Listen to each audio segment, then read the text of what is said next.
No worries. And it's 4:30, so I'm gonna go ahead and call us to order. And that sounded very official. I need a gavel. Emma, get me that meat hammer out in the kitchen. I need it as a gavel tonight. I got kombucha. I'm just kidding. You're Here. fine. No, forget about it. No, Okay. no, That'll make a wonderful we're I official. literally didn't even realize we had one of those things that you pound chicken with until a couple of nights ago. And I went, where have you been all this time? But so welcome to enough from Dave. Welcome to Unit 2 rollout for fourth grade Giants. I'm Dave, and I will not be talking much longer. But tonight you are going to be, as always, in the wonderful hands of Luann and Carol, and they're going to roll out some parts of Unit 2 tonight. And I personally, as always, can't wait to see where they take this. I liked the original fourth grade units, but what they've been coming up with here is super strong. And from what I'm hearing from some of the teachers that I meet with that are using it, they're finding it really user friendly, and the kids are liking the activities. So enough from me. I'm going to turn it over to our hostesses with the mostesses, Carol and Luann. And I believe Luann is kicking us off tonight. So, Luann, take it away. Okay, thanks, Dave. For those who weren't here last time, my name is Luann Wilsey. I taught for 25 years, most of it at Frankfurt, Alberta area schools, teaching language arts and social studies. And when I retired, I asked Dave, "You got anything?" And hooked me up with Carol and Phil, and we've been working on fourth grade for how long, Carol? A couple years? Yeah, Feels like it's it. been more like five, but it's really only two. And we've really gotten a lot of work done. Now, the new Unit 1 focused on farming. We totally revamped Lesson 1. And for Lesson 2, we did change a few things, but not very much. If you've used Giants fourth grade before, Unit 2 is very similar to how it's been.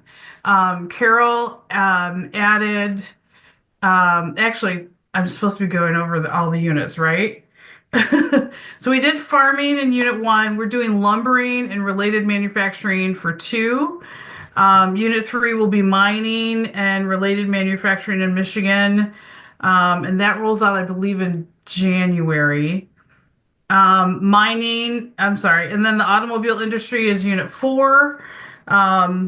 That comes, I think, in March.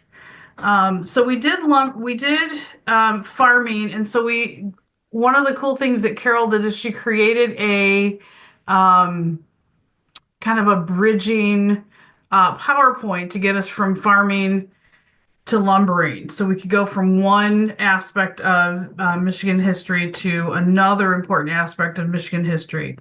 So that's going to be in Lesson 1. And Lesson 2 is regions of the United States. And a lot of that is very similar to what was in the old fourth grade. Carol's found some really cool maps and some new information that she's added that is really cool. And we try with all of the units to include government and civics as much as we can as it related to what was going on. So I'm going to share my screen and get started with some examples from Unit 1. Sorry, Unit 2, Lesson 1. Someday I'll be able to speak. So it looks very similar to how it was in the past. The standards are there.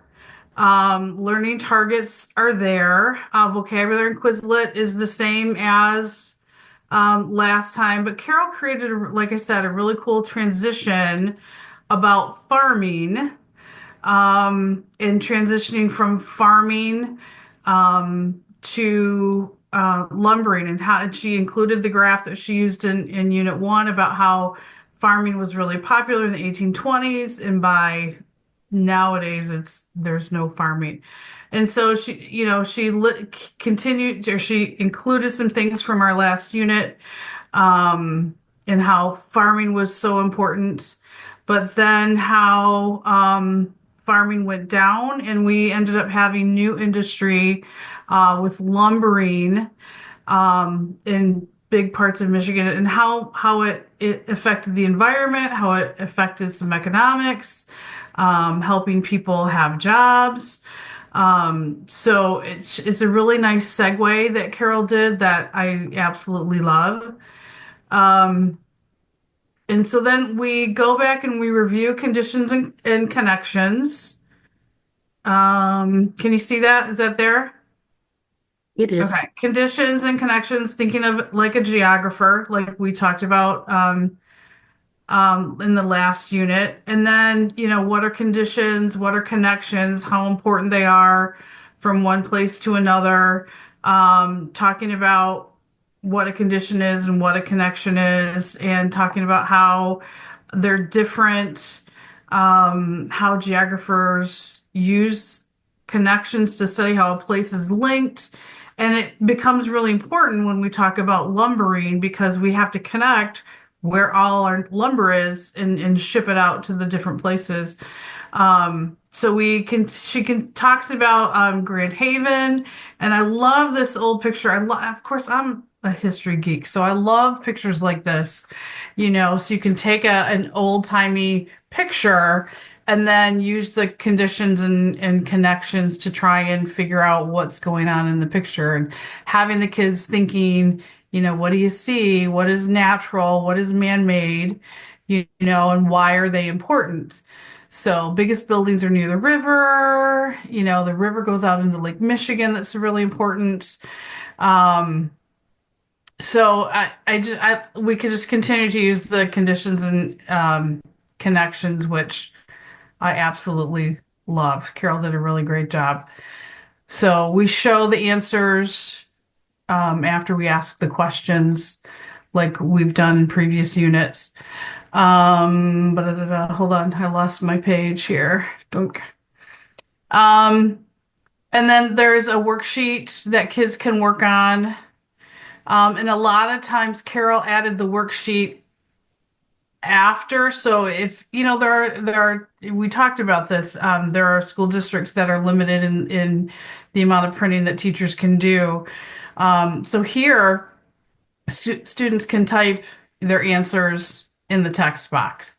So they can type it and then they can share it with their teacher after looking at the map and answering the questions. So we're trying to make it as user-friendly as we can and be considerate to those who can't just go and make a bunch of colored copies. And then, the answers are there in the next section. And then this will look familiar if you taught Giants fourth grade previously, and it's very much, the north, south, east, west of Michigan. The compass directions, where's Lake Michigan, Lake Superior, Lake Huron. She does all of those. And talking about, the Upper Peninsula is north. So anyway, it's just there and it at questions. Carol, I don't think you had a worksheet for this. It's just something they go through together, right? As a class. Let's see. I have to look. I think this is just, there isn't a separate worksheet for this one, I don't think. Yeah. And then it becomes, when we try to describe where things are, we really depend on students either to say something is close to something else, or something is north, or something is south. So we really do depend on student comfort with cardinal directions or compass directions. Yeah. Yeah. And then she talks about using the clickable maps. We're going to do that later. And I went in and I looked at the clickable maps from Unit 1, and it's similar. But for Unit 2, we ask a few more in-depth questions about what's going on, so we can talk more about the regions and the kids can make some connections. So we talk about this presentation is about the corn growing region and the pine tree region population, and start putting together the basis for them to think about why would people live in certain places, what is a region? Why are, it's a group of places that are similar to each other and located close to each other. It's, a region where we grow corn versus where the trees are. So the presentations, like I said, are very similar to um, the previous units that were done by her and the other fourth grade teachers. Really pointing out, putting the basis in there, some background knowledge about the pine forests, so that when we start talking about that, they already have a little bit of knowledge about where they are. Population, getting the kids to really look at where they are. Is there, do you live in a place with a huge population or not? And to be able to use the compass directions, the southern part of Michigan, the southern part of lower Michigan, if we wanted to be more exact, has the bigger population. So, looking at the difference between the corn growing areas versus the pine areas versus the population.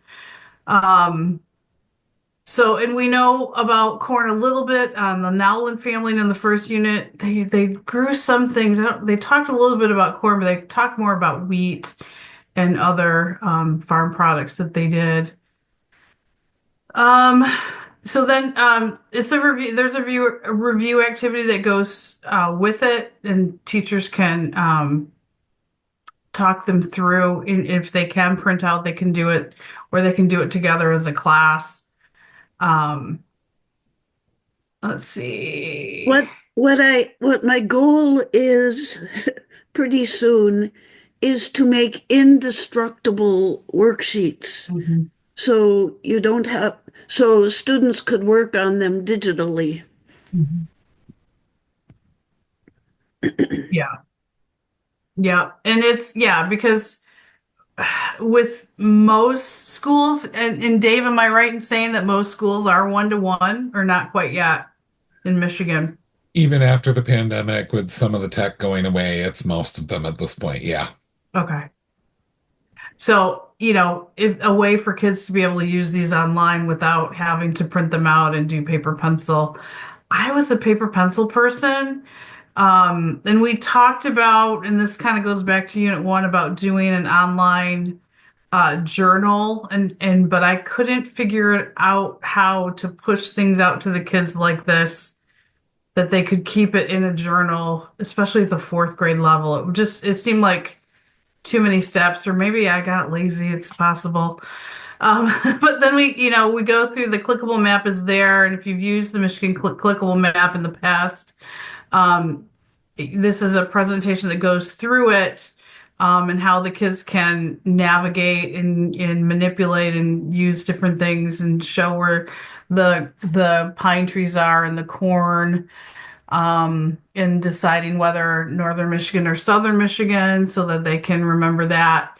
And then there is checks about population. And then when you get to the clickable map, and the kids have a chance to look at the different rivers and the lakes and where the snow is. Metal ore we'll talk more about that later. But where the pine trees are and the corn. And then, there's a really good activity that Carol created. I'll show it to you in a minute when get out of the way. The clickable activity where the kids answer the questions and they have to manipulate the Michigan clickable map. And it talks about, north and south and the corn and the pine trees, Ojibwa, Ottawa, Potawatomi, because those are on the clickable map as well. So they can see where the different Native American tribes were, and answer some questions about that. Let me see. And so this is something that the kids could do. You could print them out. They could do it together. They could just do a scrap piece of paper and answer them that way too. Let's see. Where am I at? And then she gave you the answers. So they're there if you want to have the kids had to do, those are there for you too. And I appreciate that, Carol, that you guys spent the time to put those in there. Um, so then we talk about lumber. We go on. So we've talked about Michigan a little bit. The kids have an idea of where the pine forests are. And then we go through about how Michigan had the lumbering industry that created jobs, that helped people around the country have lumber that they could use to build houses and outbuildings and things like that. Um, so just looking at the pictures from the pine tree in Michigan that were uploaded and having the kids thinking about the differences between which job is going to be harder. And I remember my kids when I taught this, they were like, "Oh, cutting down a tree is really hard, especially with just a saw." And it's like, wow. These guys are standing on a log in the middle of the river. Which one do you think is more dangerous? Well, you got to worry about a tree falling on you or cutting yourself. Yeah, but have you ever tried to stand on a log in the middle of a river? Any kind of piece of wood in a body of water, it's not very easy. So these guys had to know how to swim or how to get, and have to worry about being crushed. And so we had a long talk about that. And some kids would get a little heated, and others were like, "Yeah, it's all right." So I like how Carol included that having the cooks is a division of labor, a specialization. So they are part of the lumbering camp, but they weren't the ones that went out and cut down the trees. They had to provide food for all of those guys, hundreds of guys, sometimes breakfast, lunch, and dinner, and it was a lot of work. Um, I was how, I sorry, was go ahead. reading they were the highest paid. The cooks were? Yep. They were so important. The whole camp depended on them doing a wonderful job. Yeah, because if they didn't do their job, no one ate. Yeah. And one of the things that I never realized before I taught this unit, because I knew lumbering was in Michigan. There's an old lumber town not far from where I live that is abandoned and it was turned into a resort. They did most of the lumbering in the winter, or they would cut down the trees in the fall, but they couldn't move anything until winter, where they put the water on the roads to make ice so that the sleds, can get the big heavy loads to the river. So I never knew that, which is very cool. And it's, in reminding the kids, it's a geographic connection. And then once the spring thaws, they can float things down. They can get the logs to the sawmill. Um, and I love the use of maps, showing look at how the where the rivers are versus the trees, and then having the kids connecting, making those connections. Why is it important for a river to be near all those trees? And then having the kids circling them, and then we connect Muskegon and Saginaw in a later lesson. So it talks a little bit about how hard it is to move, using the rivers was the most practical thing, which meant that the sawmills needed to be near the rivers or the water source, where all the work was going to be done. And then showing what a picture inside the sawmill looks like and the pine boards that were produced after it. And I included, I'm jumping ahead, I'll stop. And so the kids can see what pine boards are. In the olden days, this is how they got wood. This is how you built your house. There was no Menards or Home Depot or Lowe's for them to go and get their lumber at. So I try and remind the kids, you have to remember, and there weren't cars, there weren't big trucks hauling lumber and logs like we see nowadays. So just trying to remind the kids that this was all done by hand. They had to be really smart in how they figured out, how do you get the log up there? So they had a pulley system, and there's a video that I found that we added that really shows how the guys used the pulley system to get a log into a sawmill. Um, oh, it's right here. So anyway, and there's a review activity for kids to remind kids. So if you left off with that one and you come back the next day, just reviewing what you did.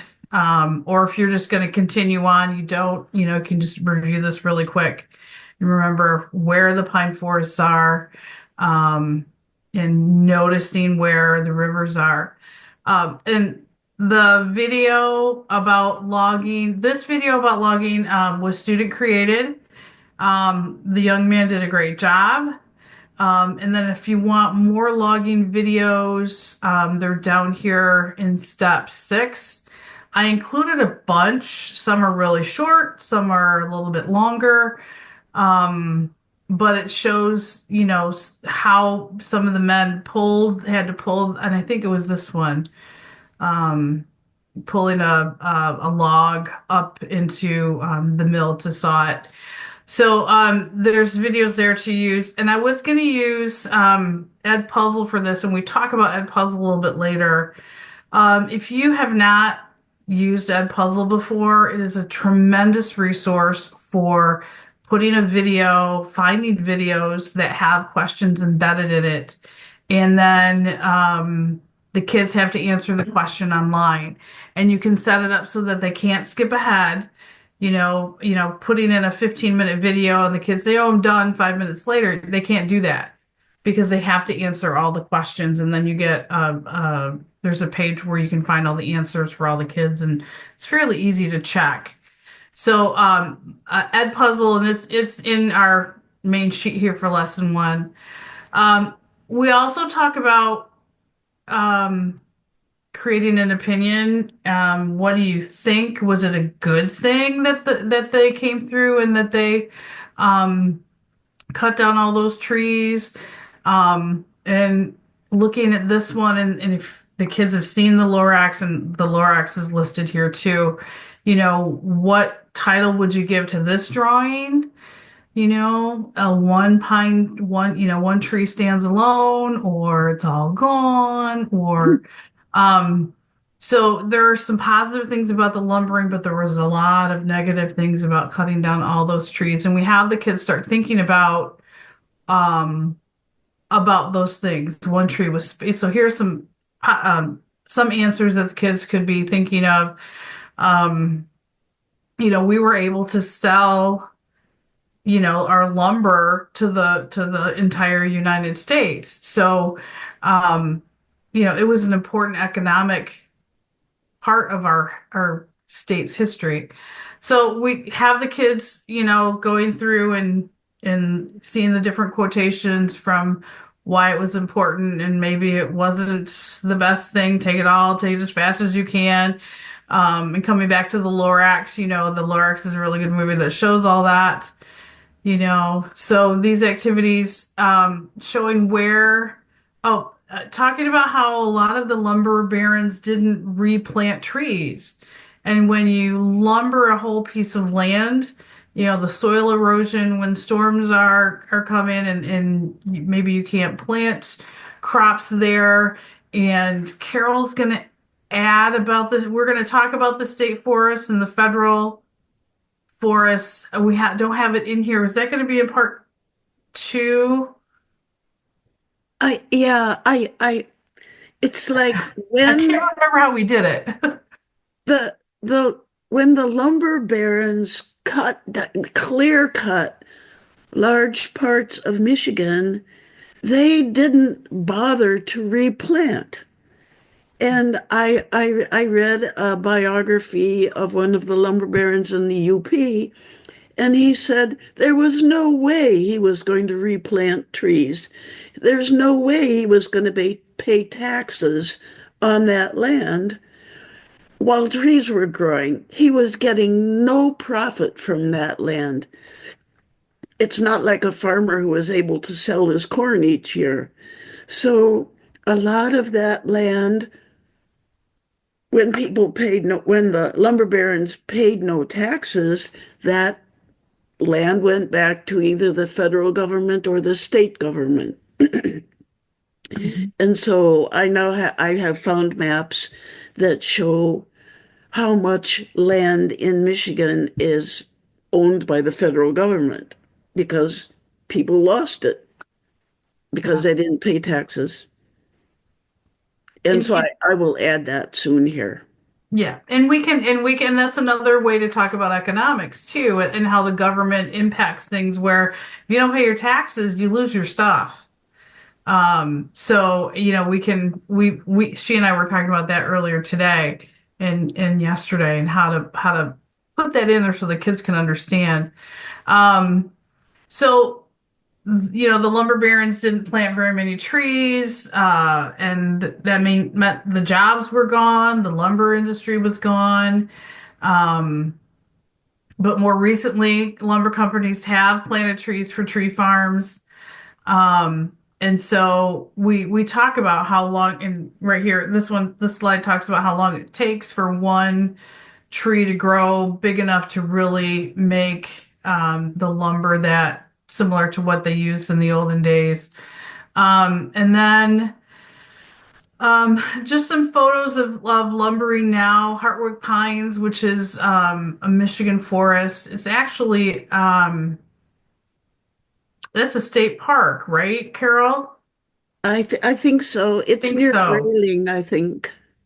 Yeah. And my husband took the kids. I didn't go because I didn't feel like walking. That was years ago.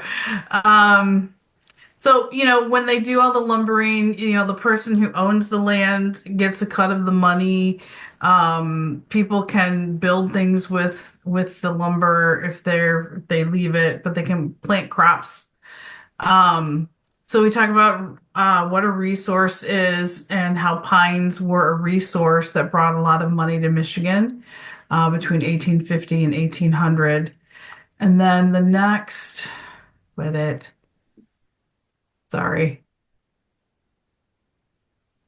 So then there's let's see, where am I? So then we give a T chart about no, sorry. We review it. So there's a review activity here. And then we talk, it goes back to this drawing and you can talk to the kids about negative impact and the positive impact too, where people were able to make some money and feed their families. And then this is a T-chart where we're talking to the kids about what do you think? What's a positive consequence? What is a negative consequence? And later on, they're going to have a debate. They're going to take a point of view, and they can use this information and what's positive and what's negative. So the T-chart is there, and the answers are there. So be careful not to click on the answers too soon. I've done that. So then we talk about having a debate. And so the kids can choose whether they're going to be the lumber barons, workers, or environmentalists. And you may have to talk about that word a little bit. Environmentalists wanted fewer trees cut down. They didn't want as much harm to the environment. And in my classroom, I would have probably had these on a sheet of paper and just handed them out. You're a lumber baron, you're a worker, you're an environmentalist. Because if they get to choose their own, they're all going to want to be lumber barons because they all want to be the one making the money. Although I think a few of my kids would have wanted to be the workers, riding those logs down the river. So thinking about the perspective of each one, there's some resources that we include on the next slide. 3 reasons why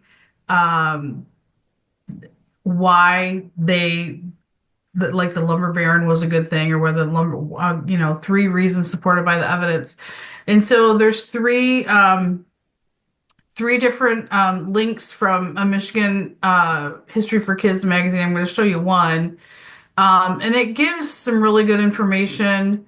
This whole magazine is about the white pine, or this section is about the white pine era. It's got some really good pictures to get the kids thinking and some really good information about being a logger and working in a logging company. What shanty boys are, which is really cool. And then there's two videos about Michigan's lumber history. I think the second one is that young man again talking about lumbering in Michigan. So they have these resources to go through and answer these questions. They should also mention a counterpoint or the opposing view. While lumber barons were making, or you could say something like lumber barons did bring jobs to the area, but what did it do to the environment? And teaching the kids how to do a debate like that. And you could have them do it in the class with each other, one group, and talking about the positive and negative consequences. Or you could have them stand up and really do a debate. It's up to you how you want to do it. Get out of there. So we have let's see the handout. And so this is a little bit more information and also has the information. So if you're on Google Classroom or Schoology, you could shoot that to them and they could do it online. And then the Lorax is there. Most of the kids, this is the older Lorax. This is the 25-minute one from late 60s, early 70s. So it's not the one with Danny DeVito because that one is a lot longer. And I think that one's rated PG, where this one with the Lorax is rated G. So you don't have to worry about parental permission. So then we keep going. We talk about the cities, and the kids can learn about some of the major cities that became really important to Michigan because of the lumbering that happened, and the sawmills and where they were. So we're back to the resource, and I love this resource, the pine tree in Michigan. And so how people moved to Michigan to work in the sawmills. If they weren't working and cutting down the trees, they were here at the sawmill processing those trees into plank boards. So we talk about Michigan and Saginaw, how they're both have a river nearby. They're in the pine forest area. We talk about the population growth from 1860 to 1890 for both of those cities is huge. What it actually looked like. So the kids can see the different, which one is the sawmill building, which ones are the logs. They have to label them. Well, they don't have to, but they're here for you to see. You could have the kids label it if you are someone who can print these out. And that they floated the logs down the river to the sawmill processed, it went on ships all over the place. And my kids, when I taught, loved this drawing. They loved looking at, how old-fashioned it was, and they liked is that a pirate ship, Mrs. Wilsey? They liked looking at all the different things. And then it's a scavenger hunt. Find the 4 sawmill buildings and then 8 pens to hold the floating logs. So then they had to really search. And unfortunately, with the picture, I always wanted to try and expand it and make it bigger. And sometimes I was able to a little bit because, we like to do that on our iPads and our devices. So then, it shows all the different pens. It shows, where the different sawmills are. Sawmill, that's in red. And then the white circle is around the houses and stores that popped up because of all the industry that was going on here in Muskegon. So we also talk about how the logs were moved. Again, very dangerous job if you fell and got caught between the logs. All the different or the main rivers that would empty into Lake Michigan or Lake Huron that would be near a sawmill. And and having the kids label the different parts of Michigan so that they would see that where the bigger rivers were. Um, so we focused mostly on Muskegon and Saginaw, even though there were other cities that had the lumbering going on.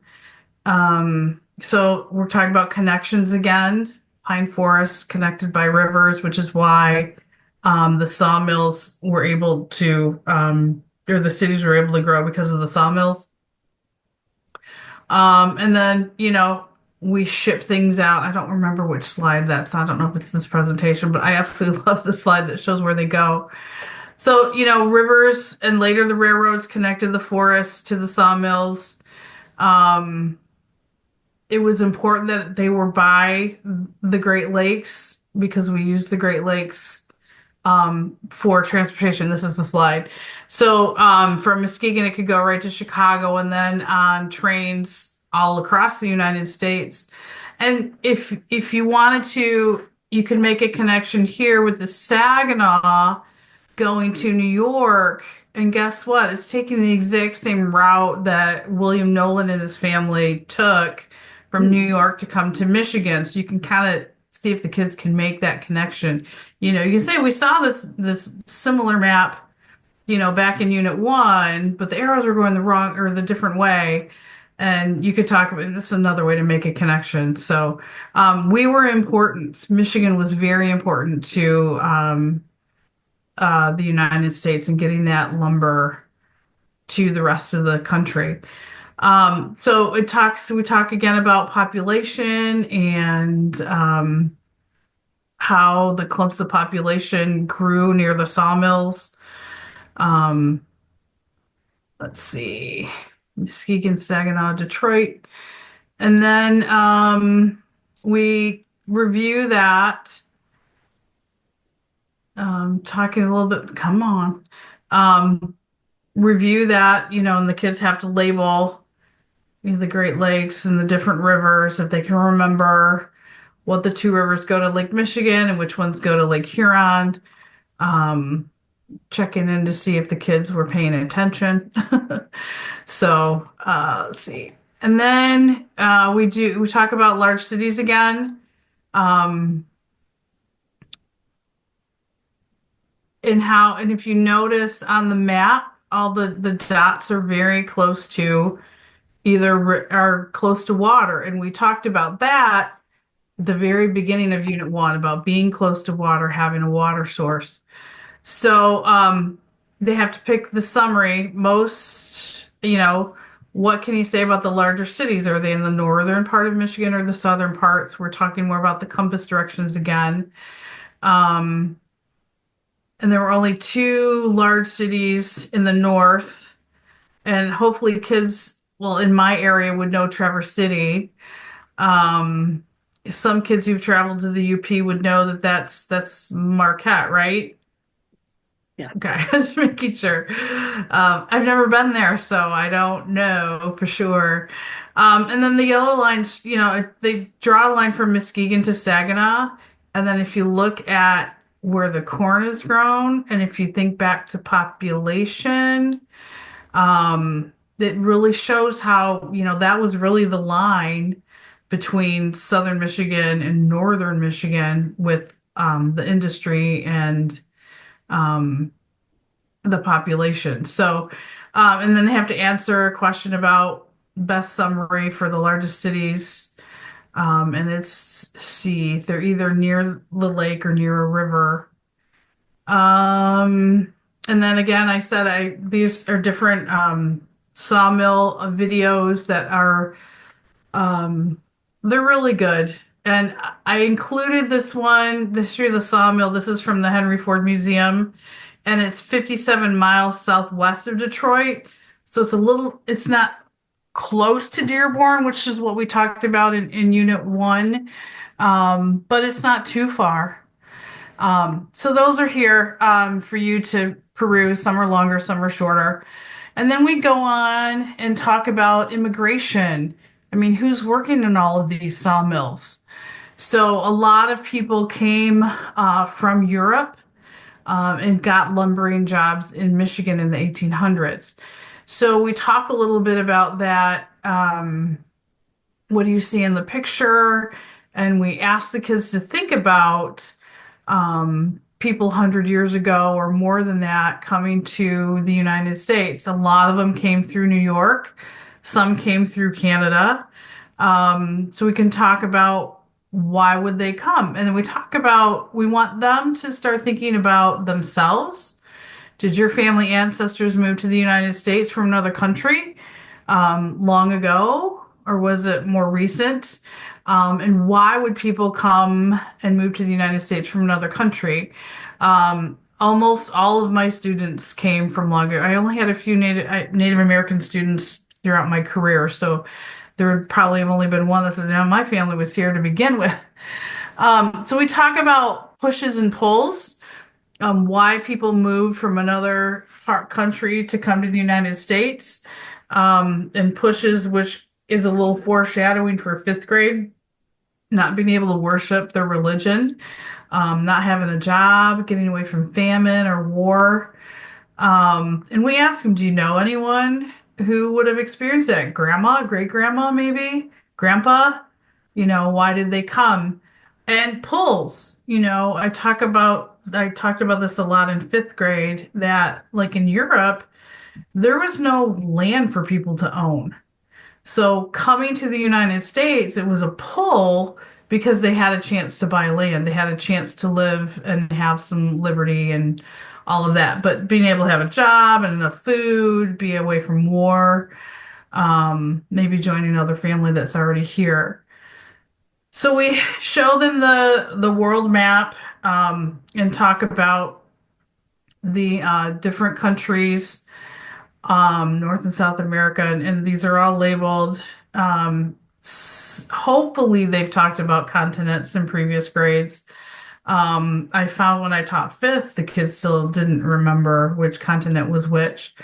But I love this map or this bar graph that shows the different years, and the different places people came from. And each suitcase is 500,000 foreign-born people coming to the United States. In 1900, it's the biggest. And we talk about what the letters inside the suitcase mean, whether they're from Europe or Asia or North America, and that means either Canada or Mexico. And we did get some people from Canada coming to help in the lumbering industry. And then this is a chance for kids. They can color it if they want to. And they can talk about which country, which area sent the most people or pulled the most people. And Europe gets the number one, gets the prize for sending the most people here. And then we go back to the maps to show where Europe is and how far away it is to get to Michigan. And that a lot of different immigrants came from different countries like Germany, Sweden, the Netherlands, and then, went the wrong way.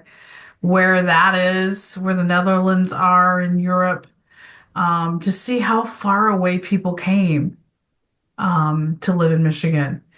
And what's cool, I love this picture, that why people came to this part to Overseal, Michigan, seeking opportunities, better land, economic opportunities, and that's what pulled people here.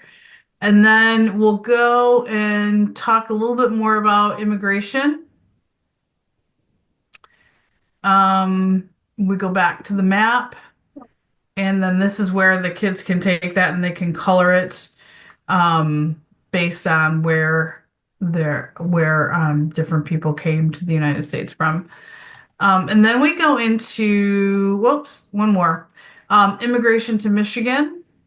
And we ask the kids to start thinking about their family and how did your family end up coming to Michigan?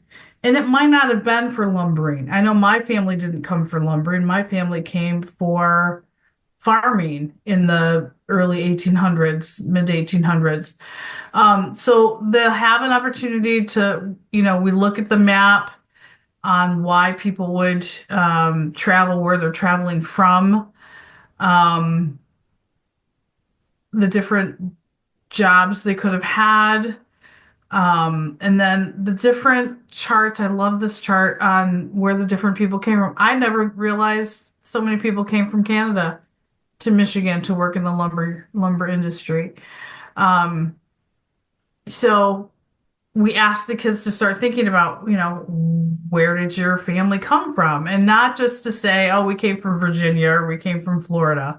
We want them to think, well, why were you in Florida? Why did your family go there?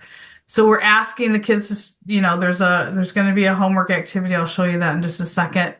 But the two biggest countries that sent people to Michigan or came from to work in the lumbering was Canada and Germany.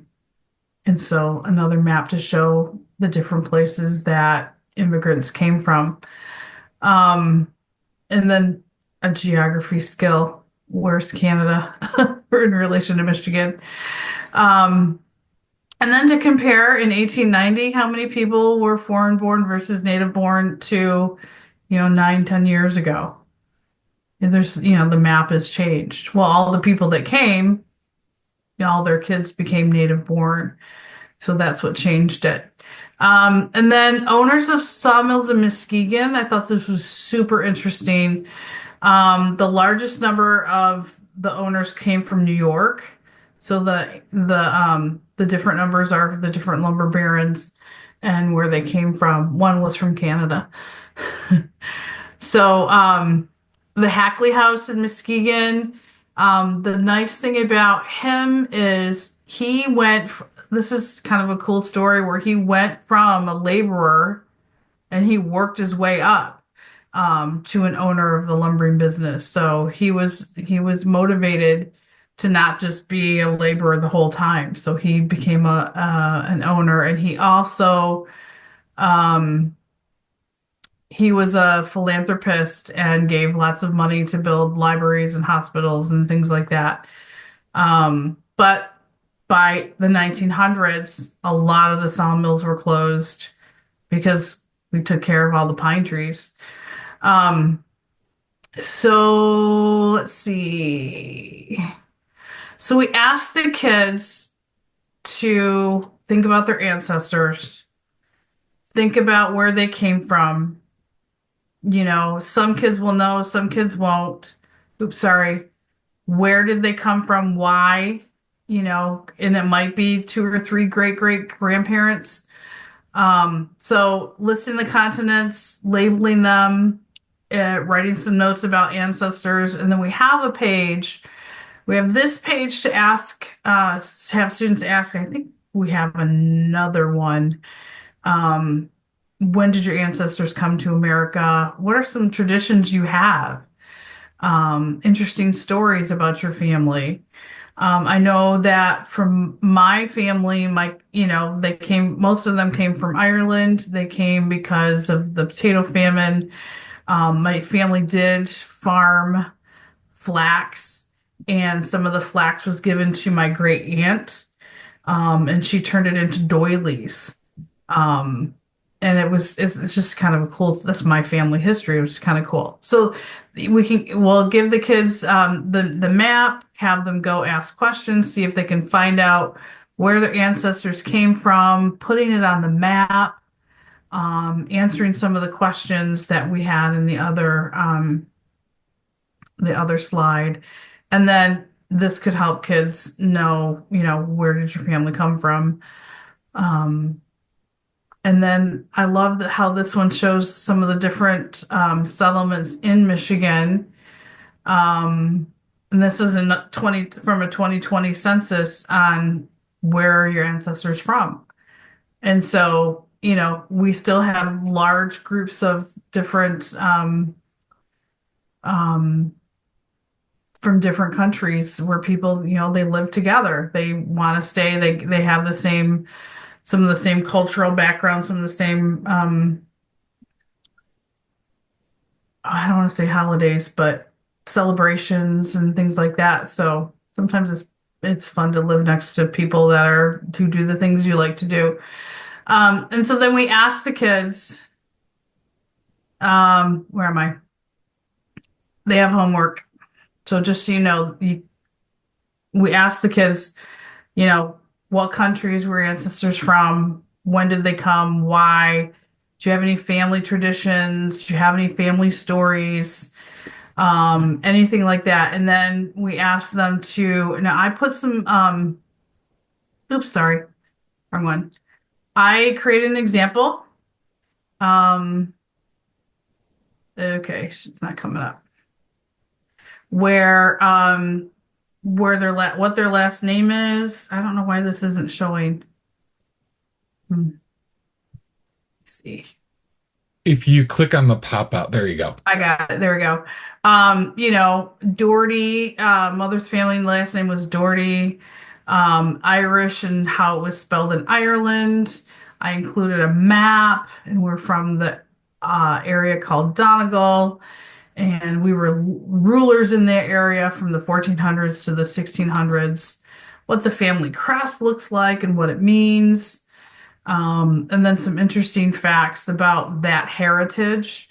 I didn't include, my family stories or things like that. But the kids could certainly add another slide and add that to it. So this is, and it doesn't have to be exactly like this one. I did a template, and it's just the basic of what I did. What's their name? Where they come from? Any interesting stories, maps, family crest. When I taught fourth grade, the kids loved looking up family crests. And I had some students that we would just have them Google their name, Google their last name, and see what came up as a family crest if they could find one. Family crest for Johnson, family crest for Wilsey, and so you could find it. Some could, some couldn't. And if kids were struggling, I would have them say which family crest looks great to you, and then pick that name, and you can research that name. And because some kids don't always know some of their history and some of their ancestry, and their parents don't know or grandparents didn't tell them, then they get to pick a name and go for it and see where did the Johnson name come from? Oh, it's from this part of Europe, and they can create their family crest, or they can create their own family crest now on things that they like to do. I had a template when I was teaching that I let the kids do. Actually, we did that at the beginning of the year. So they could show the stuff that's interesting to them. But so there's some other ancestry examples. If kids are really proud of the country that their family came from, they can find and put pictures of what it looks like and food that they ate or celebrations that they had, or cool things that they find out about that country. And it's, yeah, obviously you're the teacher and you can decide how long or how short to make the assignment. And then we go in and talk a little bit about world maps. And we talk about latitude and longitude that helps us figure out where things are.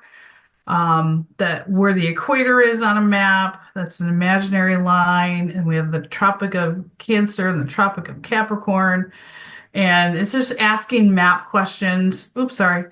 That help kids think about spatially, because a lot of them don't know these things. I found, at least, with my kids, where's the equator? Like, what's the equator? So we talk about how it divides the world with an imaginary line and talks about the different continents it goes through, which countries are north and which countries are south of the equator. And just asking them different questions, and making them think about it. And then we talk about the equator, and we talk about how, I'm sorry, I lost my train of thought. Where's North America on a globe? And then, making sure they understand that the equator is halfway through. It never touches the North Pole or the South Pole. Oops, sorry. And that our world is like a sphere, like a globe. It's not flat, and that we have to see it flat so it's a little bit easier to see where all the different countries are and all the different continents. And I tried this activity with my sixth graders.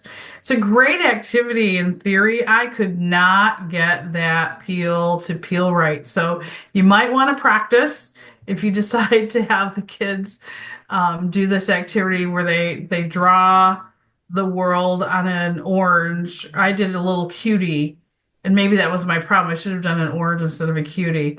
And then they try and rip it open and lay it flat like you would like this map. And they see it's kind of hard to make something round look flat.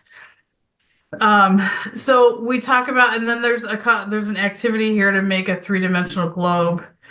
So if you have time and want to look at that, it's very, very cool. Do you want me to click on that and show them right now? Or not? Yep. Okay, I'm hearing it. Okay. So this is here, and it's a template that you have the kids that you print out for the kids, and it has the tabs. It has the northern hemisphere has two parts, and the kids cut it out, and then they align the dots, the colored dots, with each other, so that these colored dots line up with these colored dots. And so and this is kind of how it's supposed to go together. And so they can do, and then there's a stand to put it on, which is nice, a base. And then they put it together. And then the southern hemisphere has the same thing. And so then it has them put it together. And then there's another stand to put it on, so that the kids can see what it's like to take something that's supposed to be round. And here's the moon. They can do the same thing with the moon, if they want. There's a stand for that. And then some extra information about the Earth. So this connects to science as well. It's a really cool activity. I didn't have a chance to do it with my kids, and I wish I had. I also know this will take some time because the kids will get frustrated, and you know which ones are going to get frustrated trying to cut things out. So it's important to, maybe pre-cut out a few things for them, maybe, or have them work in groups. However you want to do it. It's a very cool activity. Like I said, I wish I'd had the chance to do it with my kids. And then we go to, there's some, like I mentioned before, latitude and longitude, about how they're helpful in figuring out where things are, and showing the blue, the red star on the blue sphere, and how can we figure out where that is. And then the longitude lines go from north to south. Is it easier? How do we figure out where that star is in Earth? And then we add the latitude lines, and that makes it a little bit easier. So between the latitude line and the longitude line is C2, and that's a way to say, hey, Michigan is at C2. And so we get to talk about, lines of longitude, go from the North Pole to the South Pole. I love this example of a pumpkin. Thinking about that, of course, the season's a little bit over for bringing a pumpkin into the classroom now. And how the grid lines help us in Michigan, the latitude and longitude lines. Oops, sorry, I skipped something. There we go. So longitude, latitude, and then here's an activity to draw on a pumpkin. You could probably use an orange for this one as well. So lines of longitude and latitude, so kids could have their own worldview. And then I mentioned earlier Edpuzzle. Edpuzzle is a wonderful resource. It's free. However, I've heard some chatter from teachers that they're really pushing to make it for teachers to buy the paid version. So this is a video about the latitude and longitude, and each spot here is a question. So there's usually, you can do multiple choice. You can create your own questions for videos. You take this and you can copy it and you can change the all the questions if you want to. But you can set it up so that the kids cannot skip ahead. Like I mentioned before, it's a 4-minute video. Kids can't come to you in 90 seconds, say, oh, I'm done. You can't, because you have to watch the video. And then as you watch it, it gives you information and it gets you to a question. What direction so you watch it, and then I fast forwarded to the first question. If they can't answer the question, they can rewatch it.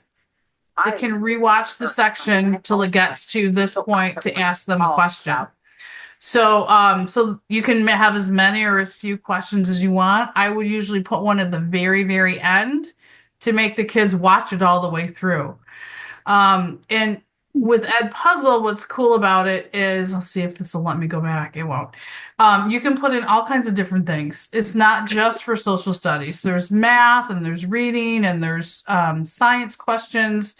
When I was teaching 5th grade, I pulled all the Liberties Kids videos and plunked questions in there for them because they absolutely love that, and I love that video series. So Ed Puzzle, it's a great resource. You can use it, like I said, for social studies. You could take these videos here and you can put them in Ed Puzzle and ask questions about it. You could check and see maybe these are already in there with questions already created. You can just click through and find the questions to look at them and make sure they make sense to you and it's something that you want your kids to do. And then there's some literacy connections about lumbering. Carol's going to add the list of books that was listed in the previous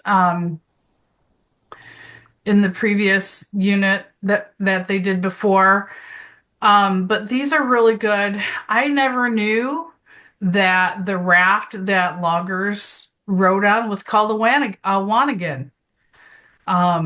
So here's another, instead of being at the lumber camp, another way that loggers and lumberjacks and shanty boys lived. They lived on the river and they ate here and they did everything here. So it's really cool. It talks about the sawyers and the skidders and the loaders and the teamsters, all kinds of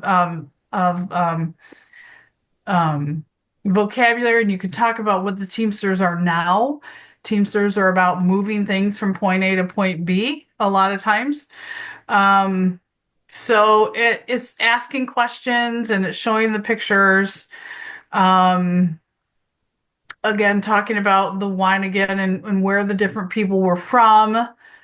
Finland, a Native American, Canada, an Irishman. So it, kind of gives a little bit more information. So if you can get the Wanigan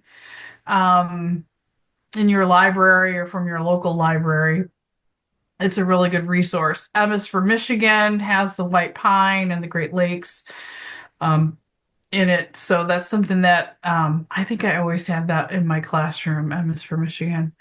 So if you can find the Wanigan, it's a really great resource by Gloria Whelan.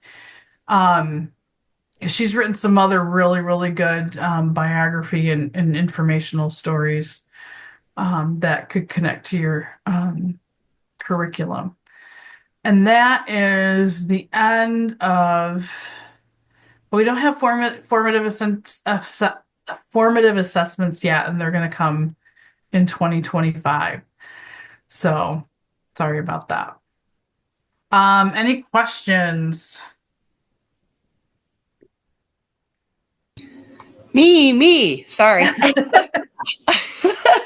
questions. Questions. And I don't know if my chat's going through. I'm not trying to be obnoxious. Don't say it, Johnson. I kind of lost you on my screen for a moment too, so I apologize.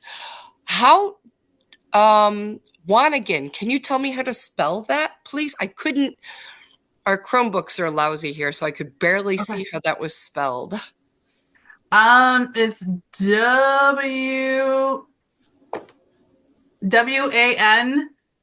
Wanigan, Awesome. and it's by Gloria Whelan, Whelan. Thank you so much. You're welcome so much. And yes, the orange thing is difficult, but I know the watermelon is not a perfect, obvious shape. But when you use the watermelon and you're going back and forth between latitude and longitude, I've been using that for a couple of years with the fourth graders, and I'm telling you, it sticks. So as odd as it sounds, and then you Right. have a nice meal when you're done. But I've been using that as sort of a visual as well in the class. So Excellent. again, yeah, if any Carol or anybody in here needs anything from Muskegon, let me know. Oh, Muskegon is so wonderful. And It's I'm where I so am. glad we found the bird's eye view of that because I haven't been back to Muskegon since, oh, probably 2014, a decade, but I visited the history museum for kids there. It's wonderful. It's And wonderful. then, And we have that map. We have all the pictures on our downtown museum. We have two museums, the Lakeshore Museum, yeah, and we have like a cultural museum. It's incredible. And the Torrent House has all of the archived history here. And and I'm in all of that through the year. So buzz me, call me, text me, email me, and anything I you might need. really think uh, I could find much more information for Muskegon than I could for Saginaw. Hmm. And Saginaw actually was an even bigger deal.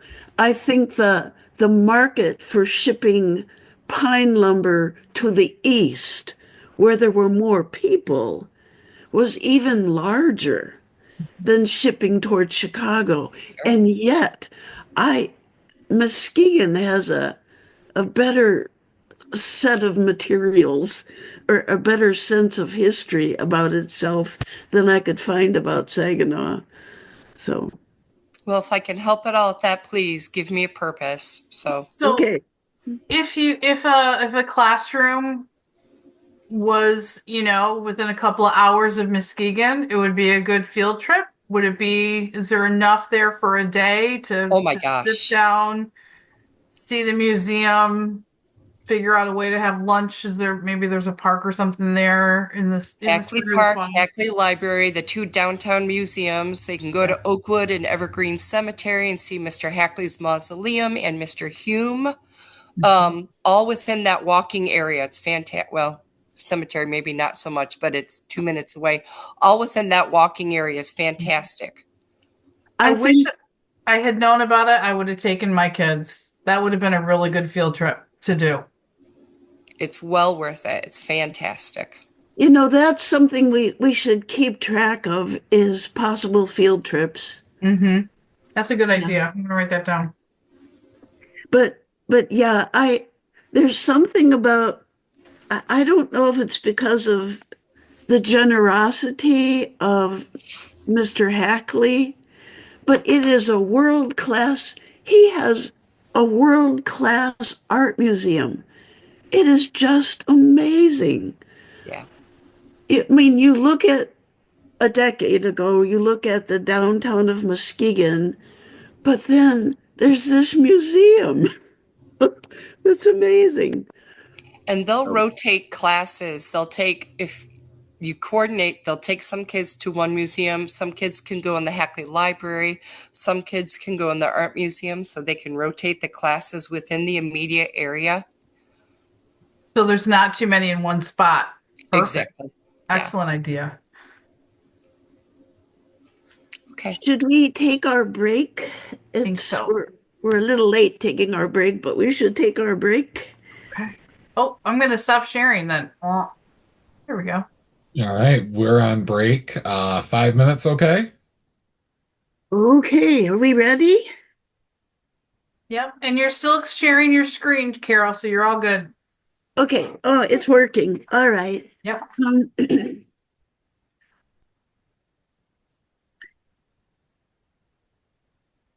Um, for lesson 2 of Unit 2, we're moving beyond the focus of lumbering in Michigan, and we're looking at more of the whole U.S. during the same time period that we had lumbering as a dominant moneymaker in Michigan. And I think we're going to see when we look at regions of the US, which is an emphasis in lesson 2, we're going to be seeing uh, Michigan as part of a larger whole, which I think was a very intended point to be made in our GLICs. Um, so you see that our compelling question for lesson 2 is to say, okay, how do different parts of the US, and we're using the term regions, how do different parts of the US differ from each other? And why is that important? uh, and then our supporting questions are two really very different supporting questions. At least it seems like it. Uh, our supporting question is very particular about regions of the US. Where are the higher precipitation regions? And where are the higher temperature regions? And we're going to see why this just might be important. A second supporting question, and you kind of wonder, how did we come up with this when we're talking about precipitation and temperature, is where was the historical enslavement region in the US? And why are we even talking about enslavement? Well, we were trying to figure out how to fulfill one of the fourth grade GLICs. And one of the fourth grade GLICs is to talk about the Underground Railroad. Well, you kind of have to know why people were trying to use this thing called the Underground Railroad. And what was their motivation to get on the Underground Railroad? So we thought we had to talk a bit about enslavement. So we do have content standards. I like something that the older fourth grade lessons had, and that was learning targets as really positive statements about what students could do. I can find something, I can explain something. So we've included those again uh, as a way to kind of actualize the content standards. Um, we're basically using the vocabulary cards and the Quizlets like before, but I do need to point out that the first part of lesson 2 is talking about U.S. regions. The second part of lesson 2, and it's a smaller part of lesson 2, is talking about enslavement issues, and that's where we get to the Underground Railroad. So hopefully that is making that has some logic for everyone. I tried to do a new transition between our lesson 1, which was about lumbering in Michigan, and so I'm going to show you the presentation where I'm trying to do a transition. And let me try to do a. Can you see the slideshow okay? Yep. Okay. Um, I don't know. Uh, there's a map at the top. This is made by a U.S. government, the forest, one of the main men in the forest department was looking back through time as what did forests look like? How did they change through time in the entire United States? And the gentleman who made this, and oh, I am so happy because it came out of copyright recently. I would not have been able to show this to you, except very recently. These are public domain because the book has become old enough. So the top map of the entire United States is trying to show what parts of the United States were covered by forest. And look at Michigan. Just look at Michigan. Just like much of the rest of the United States, it was entirely covered by forest. Uh, I think it's just fascinating. Um, because I'm married to a geographer, I see like this part in Alabama that is called the Black Belt of Alabama. It was not covered by forest. It was a grassland. That became a really important cotton growing region. I see this non-forested area in Texas. It became a really important cotton growing region because it didn't have trees on it. It was a wonderful, productive set of farmland. So we move the gentleman with U.S. Forest Service made a map showing what had happened by 1850. Look at Michigan. Do you know somebody who cut down forest in Michigan from Unit 1? It was Mr. Nowlin. Just like a whole lot of other farmers, he cut down trees so he could have farmland. He wasn't necessarily selling those trees. He actually was burning most of them up to get them out of the way of his farmland. Let's go on. We're going to compare 1850. Notice that Michigan is not the only place. Ohio got cut down for farmland. Much of the South, especially this is Mountain South. Mountain South did not cut down trees, but where people wanted to do farming on the parts of the United States next to the older parts of the United States next to the Atlantic Ocean, there was a great deal of trees cut down to make farmland. Even in Texas, we had trees being cut down. And this did not stop. Remember? Now we get to 1926. This is about 75 years later. What did people in the United States do to forests? Look at what we did in the old pine forests of Michigan, Wisconsin, Minnesota, where they used to be solid forest. They were cut down. Michigan was not the only cutter down of pine forests. Everybody wanted to make money from this wonderful tree that had a soft wood that was easy to ship, that was easy to build with, that was easy to saw, easy to pound nails into. We get to today. This is a map made by NASA using their satellites, and it's also made by the U.S. Forest Service verifying things on the ground, and it shows forests in the year 2000. We do. Michigan still does have, there's been a regrowth of forests. Every time I travel to Cadillac to visit Dave Johnson, I am so impressed. Around Cadillac and going north about these lines of trees. I swear those trees have to be like, I don't know, 80 feet tall, 50 to 80 feet tall, and they're all in rows. Somebody planted all those trees.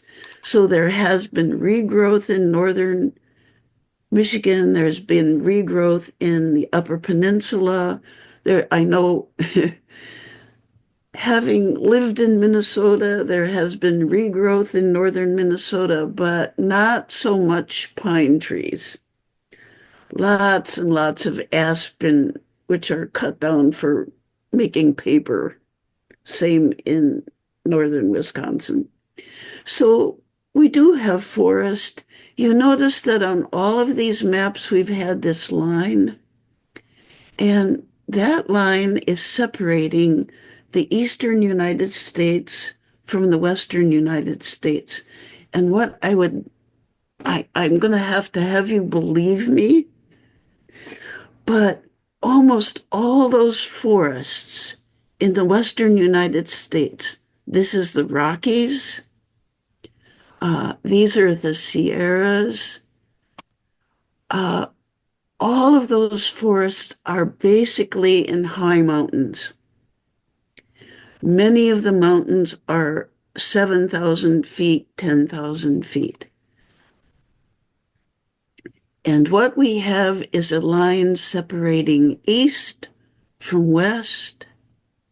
And what I'm going to declare right now, and then you're going to make me prove it, is that a main difference between east and west is that east of the blue line, there is more forest because there is generally more precipitation in the eastern United States. And the students will be able to prove that for themselves. Most of the land west of this blue line is very dry. This blue line basically goes from the corner of Minnesota toward the edge of Texas. So let me get out of this. All right. And let me close this one and get back here.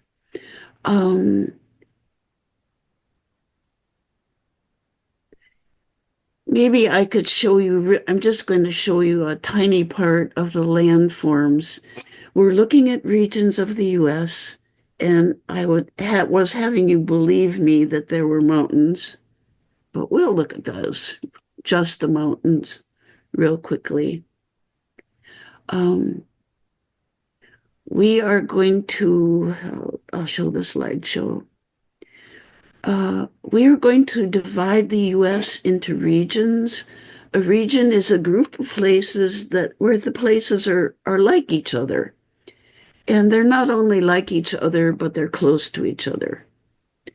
And I'm focusing on what we call the lower 48 of our 50 states. This is our first practice finding regions. And if we try to find all of the states that are alike, because they're alike in that they touch a Great Lake and they're close to each other, we have what we can call a Great Lakes region.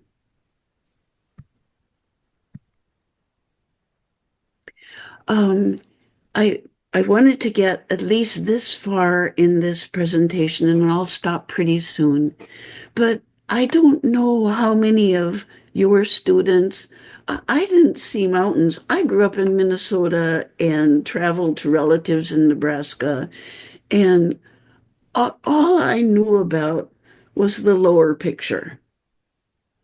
Basically, Minnesota and Nebraska both look like this. Yeah, there are hills, but there are no mountains. I had never seen mountains till I was about 22, was the first time I actually was in mountains. We'll go on. high steep mountains, mostly level plains. Yeah, they go up and down, but not very greatly. They're not steep. Uh, we're going to use some compass directions to look at mountains, which I don't know if students know already. What part of the United States has high mountains? What would be their best guess? And here is a very simple map of mountains. This I took out of the US clickable. Um, the mountains in the east are quite low. They generally do not go above 4,000 feet. Every once in a while, up to 6,000 feet. Over here in the west, we have a lot of 10,000-foot mountains. And what we're going to do is trace outlines around three regions of mountains, the really high mountains and a large region of mountains. Basically, I've traced around over here in the western part of the United States, the lower mountains being in the east. And we don't have to worry too much about the names here, but we can make things really simple by saying, if we draw a line from Texas up here to Montana, we basically show the high mountains in the west and the plains, what are mostly plains in the east. Michigan is mostly plains. Wisconsin is mostly plains. Minnesota is mostly plains. All along the Gulf, all along the eastern coast next to the Atlantic Ocean are plains. So we've kind of simplified. So mountains in the west, plains in the east, with some small mountains in the basically wherever you have mountains, you have lower population, except right next to some of the mountains. You'll see that pretty soon later. Lower population in the mountains, less agriculture in the mountains. So it does make a difference to know where they are. I'm going to get out of this one and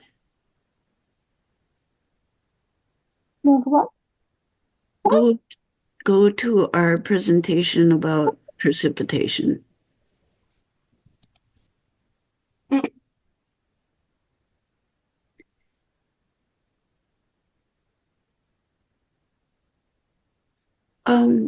We're going to divide the U.S. into regions of precipitation.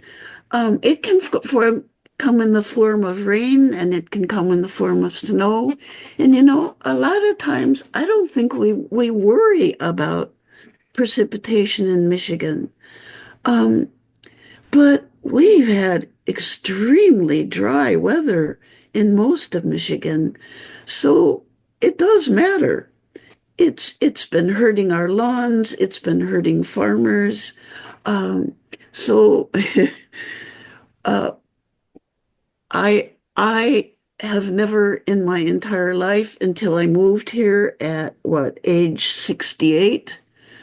I moved here and I realized I had never seen so much snow in a wintertime. I had never seen that form of precipitation, even though I grew up and lived 40 years in Minnesota. Minnesota does not get snow like Western Michigan. So precipitation does matter in our lives. We're going to find regions of more and less precipitation. And this does not look very thrilling at first, but it's intended to make life easier.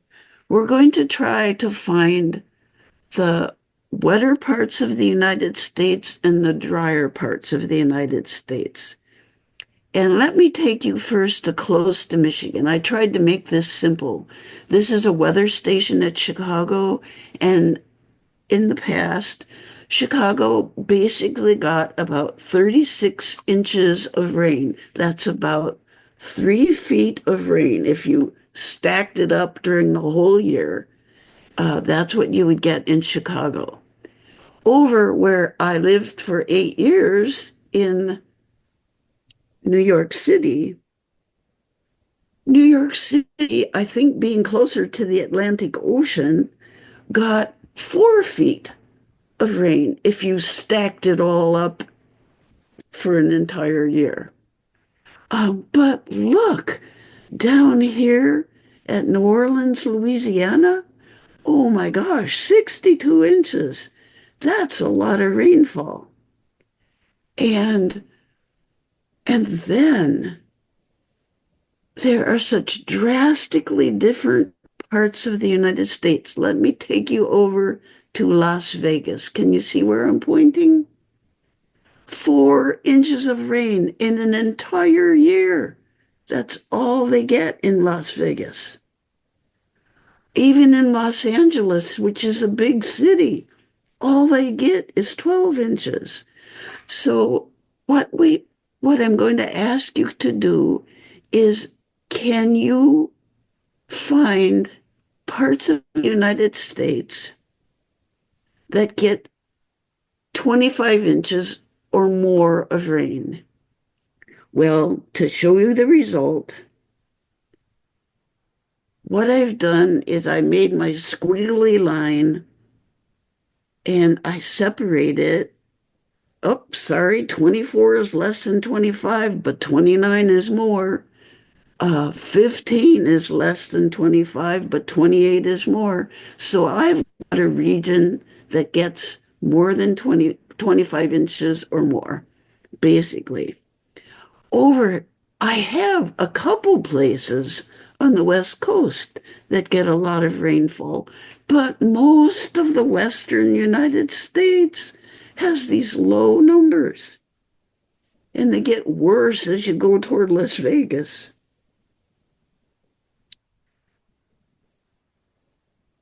Um, Basically, we have a wetter east part of the United States, a drier middle, and a small wet part of the United States in the state of Washington and Oregon and a little bit of northern California, partly because of mountains there. One way to make this simpler is just to draw a line. I draw a line that starts at a corner of Minnesota and goes down to the corner of Texas, and I say, look, that line basically separates a wetter east and a drier middle. And we're going to see why that's important pretty soon. It's like, well, why does this matter? It's kind of cool to look at this in color. Can you think of any reasons why it might be kind of a problem to get all of this water, all of this rainfall near the Gulf Coast of Louisiana, Mississippi, Alabama, and Florida, or up toward the mountains? I don't know if you remember the most recent hurricane event that went all the way up to Western North Carolina, and it does. And those are really wet places in the mountains of Western North Carolina. And you probably saw on the news the problems there. So there are problems with getting too much water.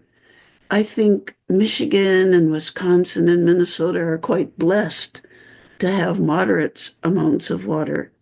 And did you know, this is just an aside, do you know where all of our water comes from? Basically, all of the raindrops that we get in Michigan start out in the Gulf of Mexico. Oh, but look at problems over here. Look at how very dry. Just the colors look awful. It's very, very dry in most of what we call the drier middle until you get to mountain ranges in the very west. We have mountain ranges in Colorado that do get snowfall. We have mountain ranges in Montana that do get snowfall. Uh, but really, huge chunks of what we call the drier middle are really dry and almost dangerously dry right now. Okay. So we talked about problems with wet places. Uh, what does it matter? Well, I'm going to take you to the topic of population. And, we have places like Grand Rapids, where if a photo of downtown Grand Rapids next to the Grand River, which has lots of wonderful water in it, um, uh, this is a high population place. But I have relatives in Nebraska, and we visit Nebraska, and we have some very low population towns in the drier parts of Nebraska. So I was showing you a low population town that was right about here in Nebraska. Whereas Grand Rapids is over right about in here. And what you see on this map is long ago when I made this map, I made the circles bigger if a place had more population. And you can see that we have tremendous number of cities with at least moderate, if not high populations. In the eastern part of the United States, we have a lot of high population cities, especially in southern Michigan. And then you get to a place like Nebraska, and you have a few large cities and then lots of tiny ones, tinier towns. And what I'm going to do is draw our precipitation line on this map and notice how that precipitation line divides the wetter east from the drier middle out here. And we have so many larger cities, high population in the wetter east. So it really does make a difference, not only for trees, but people, about what size of city you expect to find in the US, in different parts of the US.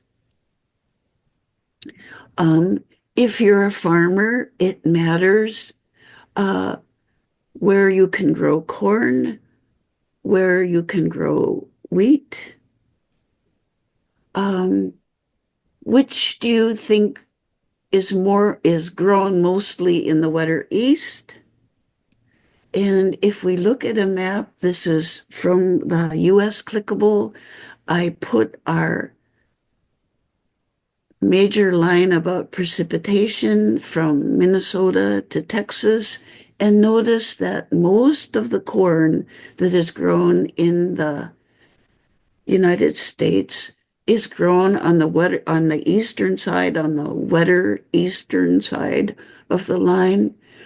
I know that corn is grown, for example, in this part of Nebraska because I visited there, but it's because they have some wonderful underground aquifers that they're pumping water out of in this part of Nebraska and these parts of Kansas and Texas. Meanwhile, where there is less precipitation, you're more likely to find people growing wheat. Wheat needs far less. It's a grass. It's a short, or you might think of as corn as a really tall grass and wheat as a shorter grass, and wheat can get by and grow well with less water. There you see the two put together. That's a nice thing about using the clickable maps. And we do reviews and we have answers. Um, just for some pictures, North Carolina, where Asheville is, just looks wetter. It has waterfalls. It has trees like Michigan. Um, New Mexico is really, really dry. Western Nebraska is not as dry as uh, as this almost desert vegetation here. Western Nebraska is covered with short grasses, and you can raise cattle on those short grasses. So the highest precipitation is here in North Carolina. The driest is here. Remember the dry parts of the United States, and Western Nebraska is sort of in between. Wetter in the east, drier in the west, especially if you're not in a mountaintop. Okay, let me get out of that.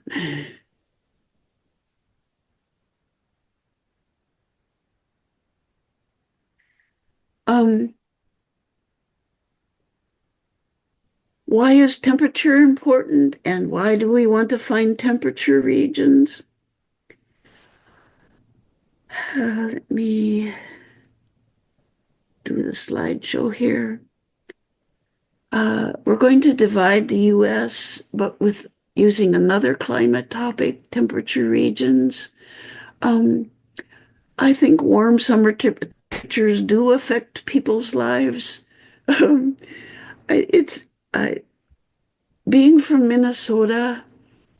Um, I think I thought Minnesota is warm in the summer, but it is really cold in the winter.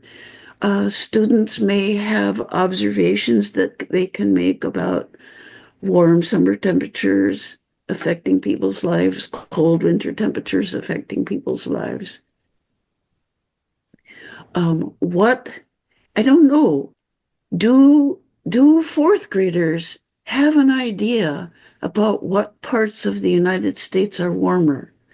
For example, has have their parents flown them from Michigan to Florida in December? Well, then they might know. But I think this is a map that I also made a long time ago. If you see a really big dark circle, that means the average temperature for the whole year is the big dark circle in Florida. The average temperature turns out to be in the 70s and the 80s. Now, it may go up higher and it may go lower, but this is the average for an entire year. Notice that we have other circles in what we would call the South,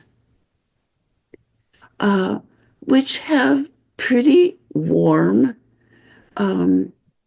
average annual temperatures. However, look at the UP. We have some very tiny circles in the UP. And I remember going to Duluth, and I have never been to this very cold place in Minnesota in the winter, but that was often on the news as the coldest place in the lower 48 in wintertime. So what we're going to do is find a region of warmer temperatures because, in wintertime, there are retired people who really like to be in warmer places. A warmer region, we're going to define the warmer region as the two largest circles. Um, we will kind of together here trace around what is the warmer region, and then we will describe it. Because it's one thing to trace around a region, but nobody ever remembers a map. You do not remember visual images of maps. You remember what you put into words about what you see. And the answer is that we have a warmer region, and it is basically in what part of the United States? The southern part of the United States. I suppose we could find a colder region if we would want to do that. But we're focusing on the warmer region. That warmer region goes a little bit farther north in California. That makes California having a very long growing season, kind of a vegetable capital of the US. We get a lot of vegetables coming to Myers or whatever grocery store you shop at. A lot of our vegetables come in our wintertime from California, where things are still growing, because the average annual temperature in much of California and certainly throughout Texas, watermelons are grown in Texas, uh, and then sold here in Michigan really early. We have a lot of vegetables coming from the South with its much longer growing season and warmer temperatures. The warmer region, if you wanted to see I thought it would just be much easier for students to circle the big circles or to find a region but here are the temperatures. Um, but the warmer region is in the south. I like the color images. What I did was take what we found and plop it on the color map, and you can see how dry, I'm sorry, how warm parts of the South are. And the cold in the UP, and the cold in northern Minnesota, which is even colder than the UP. The UP is fortunate to have a Great Lake on both sides of it and most parts of it to be moderating the temperature. Does it matter? Does temperature matter? You can see, I think, that one crop is grown mainly in northern states. Another crop, cotton, is grown mainly in the warmer states. So the circles around where cotton is grown basically are in the warmer parts of the southern states. Plus, remember how there was this average annual warmth, long growing season in California. Just to show you, this is way back in 2017. In October of 2017, I had pretty plants, colorful plants growing. And about 1 month later, by November 10th, they had died. They were killed by frost.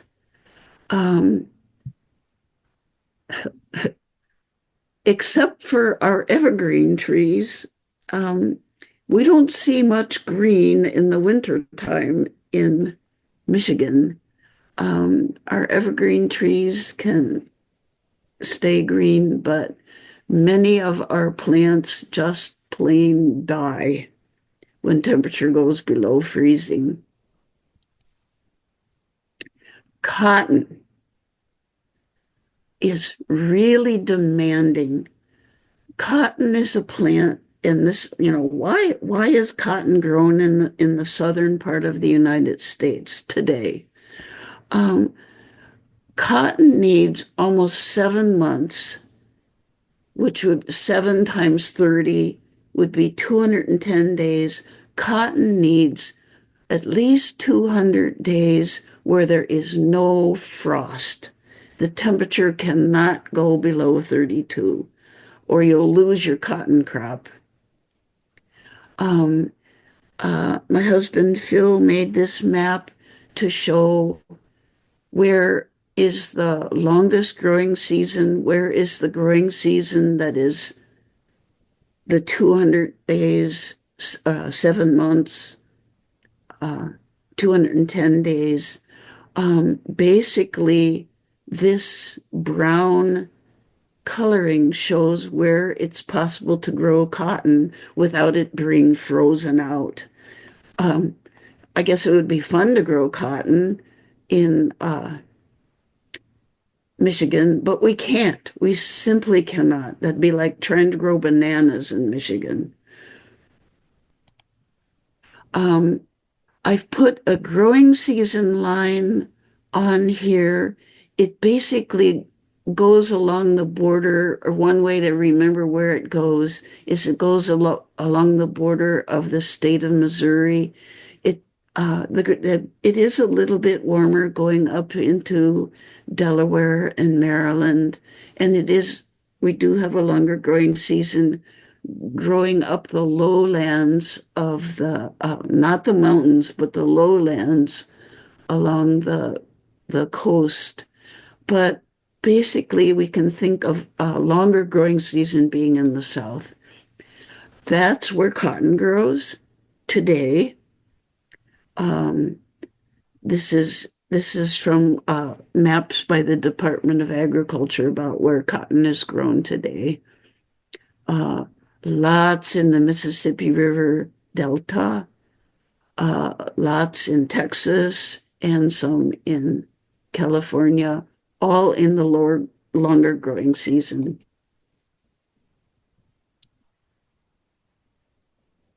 Or I've put the line here again. The line goes basically along the border of Missouri. Um, in the past,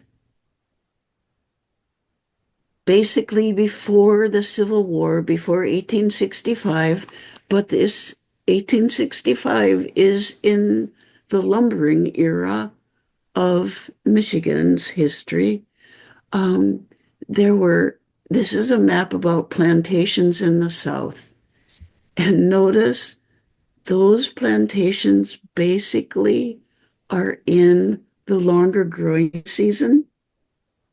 Uh, and this is kind of our segue into introducing the need for the Underground Railroad, or the purpose of the Underground Railroad, because many enslaved people worked in cotton fields of plantations before 1865. Supposedly, that enslavement ended in 1865 at the end of a civil war. Um, bef- as of 1861, every state that has an S on top of it, its state laws allowed slavery. And the less bold S out here in Oklahoma, New Mexico, Arizona, and Nevada, those were territories where slavery was allowed. And notice those are basically states that, or at least the southern part of Missouri, was in what Missouri was a slave state, but cotton was basically only grown in what they call the boot heel. But these were slave states and slave territories, and basically all places where cotton could be grown. Um, our review is so I've kind of introduced why a warmer region is important. We ask students to review where was the warmer region, what crop uh, did better in the warmer region because it needed a long growing season. And the warmer region was in the southern part of the United States. Cotton grew successfully in the southern part of the United States because it had so many days that were warmer.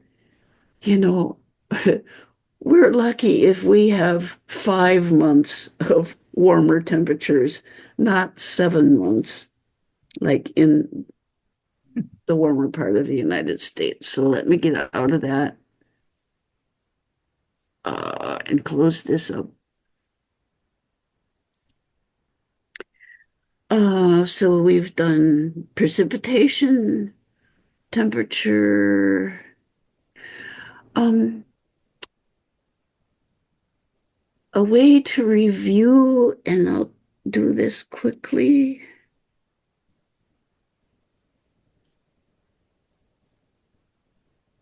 And slideshow. Of course, we know where Michigan is. Just for the purpose of putting lines on this map, I'm pointing out Minnesota and Texas because you remember how we drew a line before from Minnesota to Texas. I'm pointing out Montana because we drew a line from Montana to Texas. And remember how the southern border of Missouri. So I don't know if it helps to have students notice 4 states. I know they know where Michigan is, but you can let me know if this is a bad idea. I have drawn a line basically from Montana to Texas because I would like to point out mountains in the West. And basically, people do not live high up in the mountains. They may live next to high mountains in a place like Denver, but they do not live high up in the mountains. People do not farm high up in the mountains. So it's kind of important to know where the high mountains are. We always talk about California as having high mountains. It has high population, but the people live in the lower places, like the Central Valley, in between the mountains, or in the low places next to the Pacific Ocean. So mountains in the West, they're just really basic for understanding where people live and what people can do with the land. I've drawn another line just as a review of regions, basically from Minnesota to Texas. This separates our wetter east from most of the West, like with 4 inches of rain in the entire year, or even 18, when we get probably closer to 36 or 38 or even more if you're close to Lake Michigan, Lake Huron. So wetter east, this important line down, basically down the middle of the United States. That is also a line that separates a higher population east from lower populations where it's really dry, lower populations where it's really dry, unless you're in Las Vegas, where the federal government built a dam and basically takes and uses water that comes all the way from the mountains in Colorado. And if that water stops coming from the mountains of Colorado, I don't know what Las Vegas is going to do. All the population here in Southern California depends on where people don't live from the high mountains over here. So we have a high population east, a lower population, much of it west, and we are going to eventually have to talk about one more line. Let's see. Oh, here. A wetter east has more corn, less wheat, although there is wheat.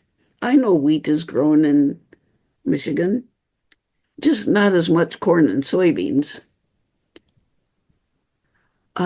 So we have a second line again. Now, temperature. Temperature, we're making it really simple, maybe oversimplified, but basically we have a temperature line that cuts across the bottom, the south part of Missouri, and says this is a growing season that would support cotton. This is our warmer region. It turns out that people actually like warmer regions. People may not have liked being a slave in a warmer region, but after the invention of air conditioning, warmer regions became really popular places not only to visit, but to live. So, how am I doing here?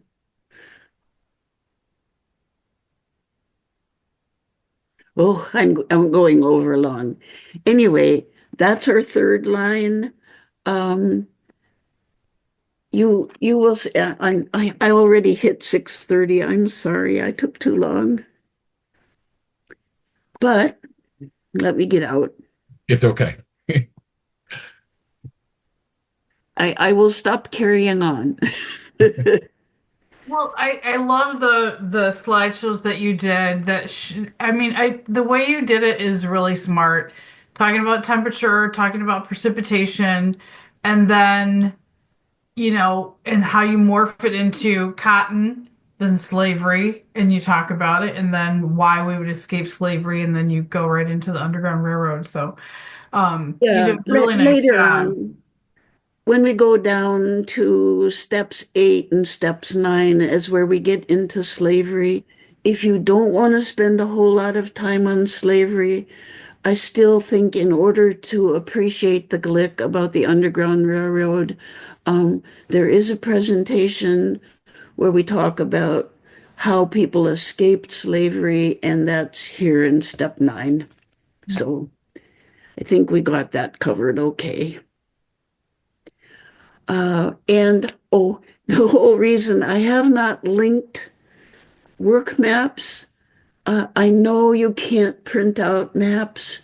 What I am trying to figure out how to do is to change them into indestructible work maps that students can manipulate and draw on, and they still stay intact. So I'll get that done. So thank you. I'm sorry I went over. No, there's a lot of good stuff in there. So, gang, you guys are officially released for the evening. We appreciate your time and your attention, and believe we're not back here till the new year. So, gobble up all that turkey. Have a joyous Thanksgiving, a wonderful Hanukkah if you celebrate whatever you're celebrating this fall. Celebrate it well, and we'll see you back here in the new year. So, thank you. Thank you.